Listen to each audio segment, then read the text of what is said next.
40대에 통장에 100억이 생긴다면 인생은 정말 행복해질까요? 회사도 그만둘 수 있고 대출 걱정도 사라지고 가족에게도 당당해지고 이제는 내가 원하는 삶을 살 수 있을 것 같아집니다. 오늘부터 시작하는 시리즈는 40대 인생 시뮬레이션입니다. 그 일이 생기면 정말 행복해질까? 1편의 질문은 이것입니다. 40대 통장에 100억이 생긴다면 우리는 정말 자유로워질까요? 이 영상은 투자 조언이 아닙니다. 특정 상품을 권하는 영상도 아닙니다. 40대라는 현실 속에서 100억이라는 큰 돈이 생겼을 때 사람의 마음과 관계와 선택이 어떻게 흔들리는지 분석하는 심리 시나리오입니다. 먼저 100억은 보통 큰 돈이 아닙니다. 10억이 선택지를 넓혀주는 돈이라면 100억은 삶의 구조를 바꿔버릴 수 있는 돈입니다. 단순히 사고 싶은 걸 사는 수준이 아니라 내가 살아온 방식 자체를 다시 붙게 만드는 돈입니다. 10억은 나를 조금 편하게 만들 수 있습니다. 하지만 100억은 내 주변 사람들의 태도까지 바꿔놓을 수 있습니다. 돈 문제가 끝나는 것이 아니라 사람 문제가 시작될 수 있습니다. 특히 40대에게 100억은 단순한 행운이 아닙니다. 자녀 교육, 부모 부양, 집 대출, 건강, 퇴직, 노후, 가족 관계까지 한꺼번에 움직이게 만드는 거대한 사건입니다. 처음 통장에 100억이 찍히면 가장 먼저 찾아오는 감정은 해방감입니다. 이제는 정말 끝났다. 더 이상 돈 때문에 참고 살지 않아도 된다.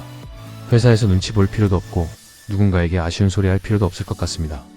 그 순간 머릿속에는 수많은 선택지가 열립니다. 회사를 그만둘까? 집을 바꿀까? 건물을 살까? 부모님께 드릴까? 아이에게 증여할까? 해외로 나갈까? 아니면 아무에게도 말하지 말고 조용히 살까? 하지만 여기서 대부분의 사람들이 착각합니다.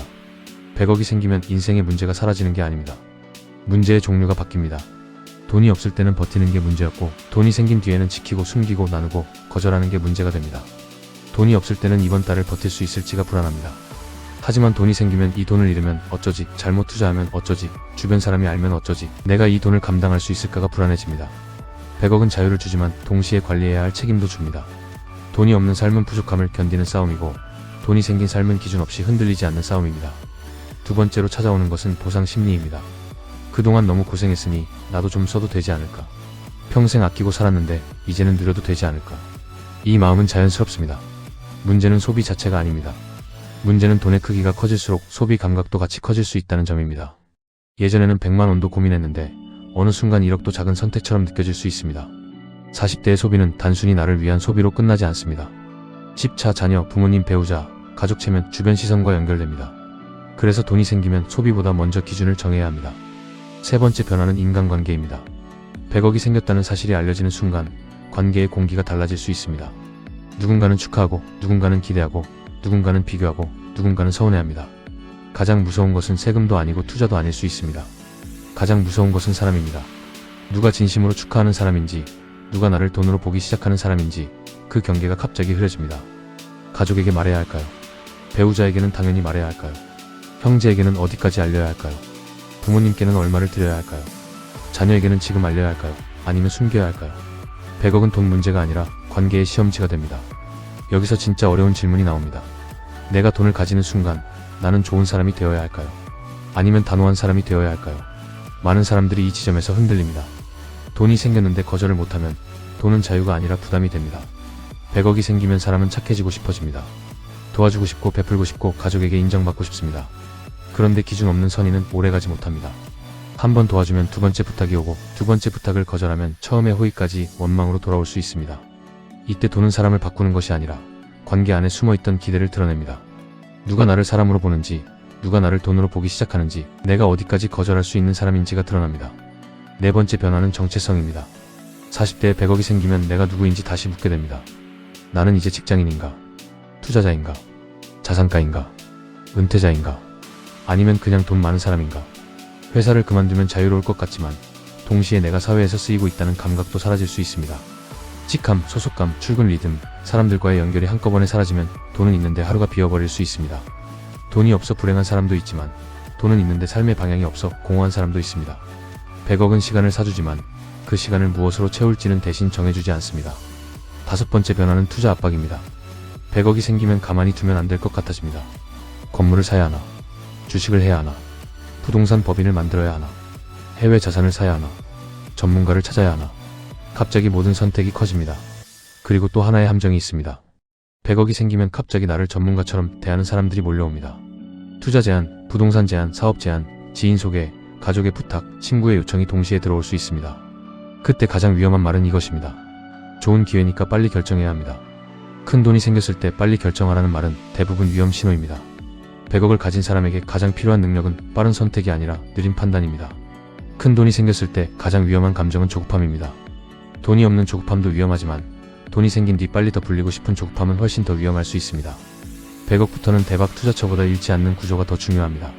자산을 어떻게 나눌지, 세금과 법률 문제를 어떻게 확인할지, 가족에게 어디까지 공개할지, 내 생활비 기준을 어디에 둘지부터 정해야 합니다.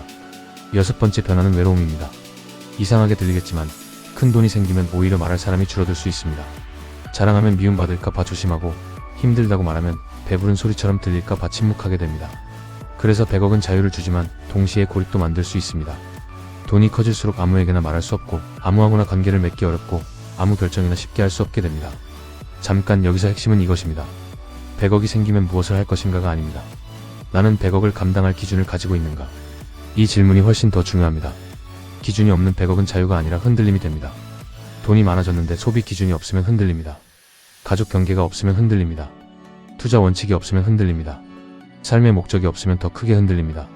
100억이 진짜 자유가 되려면 4가지가 필요합니다. 첫째, 급하게 결정하지 않는 시간. 둘째, 돈을 목적별로 나누는 구조. 셋째, 가족과 인간관계의 경계. 넷째, 돈이 없어도 유지될 나의 삶의 방향입니다. 그래서 100억이 생겼을 때 가장 먼저 해야 할 일은 돈을 쓰는 것이 아니라 멈추는 것입니다.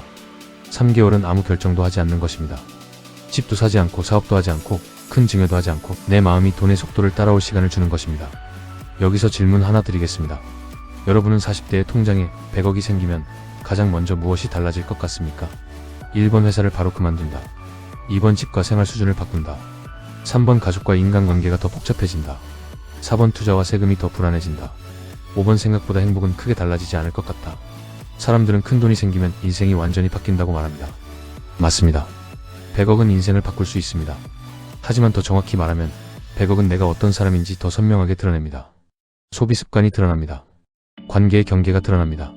불안을 다루는 방식이 드러납니다. 내가 진짜 원하는 삶이 무엇인지도 드러납니다. 돈은 나를 바꾸기도 하지만 원래 있던 나를 더 크게 보여주기도 합니다. 결론입니다. 40대 통장에 100억이 생기면 인생은 분명히 달라집니다. 하지만 자동으로 행복해지는 것은 아닙니다. 돈은 자유의 문을 열어줄 수 있지만 그 문을 지나 어떤 삶을 만들지는 결국 내가 결정해야 합니다. 돈이 없을 때는 돈만 있으면 된다고 생각합니다. 하지만 돈이 생긴 뒤에는 돈보다 더 중요한 것이 보입니다. 기준, 건강, 관계, 시간, 세금, 그리고 나를 운영하는 힘입니다. 마지막으로 이 질문을 남기겠습니다. 여러분은 100억을 갖고 싶은 사람입니까? 아니면 100억을 감당할 수 있는 사람입니까? 이 둘은 완전히 다릅니다. 큰 돈은 욕망으로 꿈꿀 수 있지만 큰 돈을 지키는 것은 기준으로만 가능합니다. 다음 편에서는 40대 이후 다시 연애를 한다면 인생이 정말 달라질까를 다루겠습니다. 외로워서 시작한 연애가 왜 더 큰 외로움이 될 수 있는지 설렘과 현실을 심리 시나리오로 분석하겠습니다. 5, 4, 3, 2, 1. 100억이 생기면 무조건 행복해질 거라는 환상을 셧다운 하십시오. 큰 돈을 꿈꾸기 전에 큰 돈을 감당할 수 있는 나를 먼저 만드십시오. 40대 이후의 진짜 자유는 돈의 크기보다 삶의 기준에서 시작됩니다.